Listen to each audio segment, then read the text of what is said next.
তার দরবারে তোমার সেজদা মঞ্জুর হয়ে যাবে।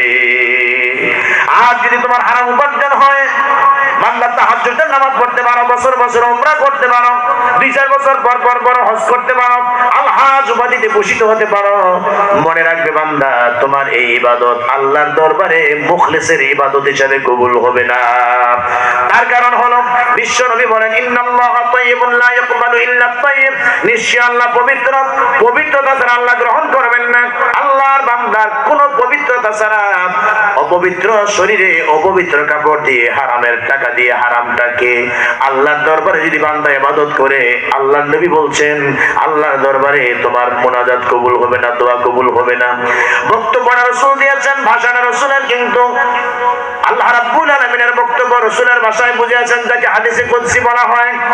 বিশ্ব নবী বলেছেন, আল্লাহ রাব্বুল আলামিন বলেন, ওয়া যাকারার রাজুল, একজন মানুষের উদাহরণ আল্লাহ দিয়েছেন, ইউতিলুস সাফার, সে লম্বা সফরের মধ্যে আছে, মুসাফিরের হালতে আসে, আশআসা আকবারা ইয়ামুদ্দু ইয়াদাইহি ইলাস সামা, মুসাফিরের হালতে থাকলে মানুষের শরীরের মধ্যে ধুলাবালি মাখে, মানুষের চুলের মধ্যে ধুলিবালি জায়গা দেখা যায়, পোশাক পরিচ্ছদের আয়রন থাকে না, সব নষ্ট হয়ে যায়। এমন পরিবেশে যেতে যেতে আল্লাহর দরবার পর্যন্ত, বাইতুল্লাহ পর্যন্ত পৌঁছে গেছে। আল্লাহ পাক বলছেন, ইয়ামুদ্দু ইয়াদাইহি ইলাস সামা, আকাশের দিকে দুটো হাত উত্তোলন করে আল্লাহর কাছে সে রব রব বলে চিৎকার করতেছে। আল্লাহ রাব্বুল আলামিন বলছেন, ওয়া মাতআমাহু হারামুন, মাশরাবাহু হারামুন, মালবাসাহু হারামুন, গুদিয়া বিল হারাম, ফাআন্না ইউস্তাজাবু লাক। আল্লাহ রাব্বুল আলামিন বলছেন, যে বান্দা আমার কাছে দুলি মাখা অবস্থায়, মুসাফিরের অবস্থায় আমার কাছে পথিক দুই হাত উত্তোলন করে দোয়া করতেছে, সে যে কাপড়টা পরছে এই কাপড়টা হারাম টাকা, সে যে আগের বেলা খাইয়া আমার কাছে আসছে এটা হারাম উপার্জনের টাকা দিয়ে কিনা, ওই বান্দা সেই দেহটা দিয়ে আমার কাছে ভিক্ষা চাচ্ছে, ওই দেহটা হারাম উপার্জনের দ্বারা, হারাম খাদ্য গ্রহণের দ্বারা হৃষ্টপুষ্ট হয়েছে। আল্লাহ রাব্বুল আলামিন বলছেন, ওয়া গুদিয়া বিল হারাম, হারাম উপার্জনের হৃষ্টপুষ্ট শরীরে হারাম কাপড়ে যদি আমার কাছে রব বড় চিৎকার করে, ফাআন্না ইউস্তাজাবু লাক, বলো দেখি এই বান্দার তো আমি আল্লাহ কেমন করে মঞ্জুর করব। এই জন্য হালাল উপার্জন, হালাল খাদ্য ও পানীয় গ্রহণ করা মুমিন বান্দার জন্য আল্লাহর বড়ত্বের শামিল। বান্দা আল্লাহকে ভয় করে, যার তার সামনে দাঁড়াচ্ছি না, যে সে আমার কথা শুনছেন না, যিনি আরশ আজিমে কাইয়ুম, আরশ আজিমে আল হাই, আরশ আজিমের মধ্যে লা তাখুযুহু সিনাতুন ওয়ালা নাওম, অতএব এই আল্লাহর সামনে যে তারানের বন্ধুরি করা যাবে না।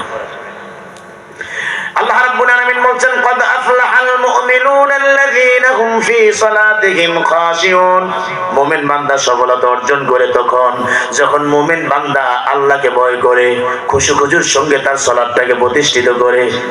বান্দা তখন আল্লাহকে বড় জানে, বান্দা তখন আল্লাহর বড়ত্ব স্বীকার করে।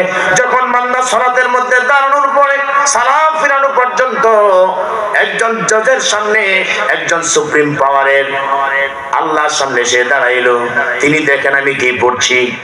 অনেক সময় আছে না, অনেক লোক দোয়া কুনুত পারে না, বাইত বাইনি পারে না, তারপরে দোয়া মাসুরা জানে না, নামাজের মধ্যে দাঁড়াইয়া ঠিকই ঠোঁট নাড়তেছে, অথচ দোয়া কালামের বেশ কিছু জানে না।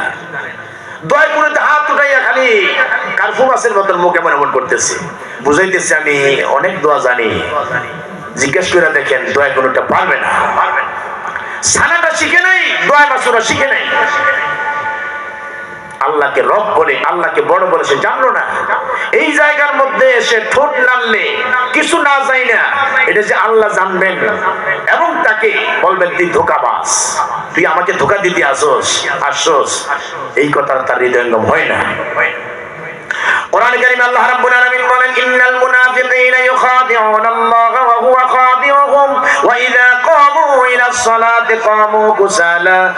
মুনাফিক চিনতে চাও, চিনো। ইন্নাল মুনাফিকিনা ইউখাদিউনাল্লাহ, মুনাফিক নামাজের মধ্যে আসে আল্লাহকে ধোঁকা দেওয়ার জন্য। ওয়া হুয়া খাদিউহুম, আল্লাহ রাব্বুল আলামিন বলছেন, বান্দা আমাকে ধোঁকা দিতে আইসা আমাকে ধোঁকা দিতে পারবি না, কেবলমাত্র শুধুমাত্র এই ধোঁকার মধ্যে তুই পড়ে যাবি। কেমন করে? রুকু যদি আপনার সুন্দর না হয়, সাজদা যদি আপনার সুন্দর না হয়, রুকু সাজদার মধ্যে যদি তাদিল না হয়, কোরআন কোরআনের তেলাওয়াত সূরাতুল ফাতিহা যদি শুদ্ধ না হয়, দোয়া মাসুরা তাশাহুদ দুরূদ শরীফ যদি আপনি না জানেন, আপনার নামাজ হবে না। আপনার নামাজ যদি না হয়, আল্লাহর লোকসান হবে না, ঠিক কিনা বলেন? এই নোকসানিয়তের মধ্যে আমাকে আপনাকে পড়তে হবে। এইজন্য আল্লাহ রাব্বুল আলামিন বলেন, বান্দা সকল মুমিন তখন তুই হবি যখন আমার সামনে দাঁড়াবি। দাঁড়ানোর পর মধ্যে একটা বিনয় বিনম্রতা প্রকাশ পাবে। তাড়াহুড়া করে মসজিদে এসে নামাজে দাঁড়ানোর কোনো বৈধতা নাই। আসেন একটু দেখেন সামনের কাতারটা কোন দিকে ফাঁকা আছে কিনা। সামনের কাতারে 3 জন দাঁড়াতে পারবে, পেছনের কাতার স্টার্ট করে দিয়েছেন, কারণ এর ফ্যান আছে। ওই পাশে দাঁড়াইলে ফ্যান নাই। এই হচ্ছে মুনাফিক। নামাজের মধ্যে দাঁড়াইলো, মোবাইলটা ঠিক মতো রাখলো না, মোবাইলটা সাইলেন্ট করলো না, চশমাটা তার পকেটের মধ্যে বেখেয়াল, টুপিটা ভাঁজ করলো না, নামাজের মধ্যে দাঁড়ায় গেল, পাশের 2 ভাইয়ের সঙ্গে সংযুক্ত হলো না, 2টা পা 2 দিকে সেলায় রয়েছে, আল্লাহর সামনে দাঁড়াইছে, হাতের বোতামও খোলা, বুকের বোতামও খোলা, কি এক অলস মানুষ। আল্লাহ রাব্বুল আলামিন বলেন, ইন্নাল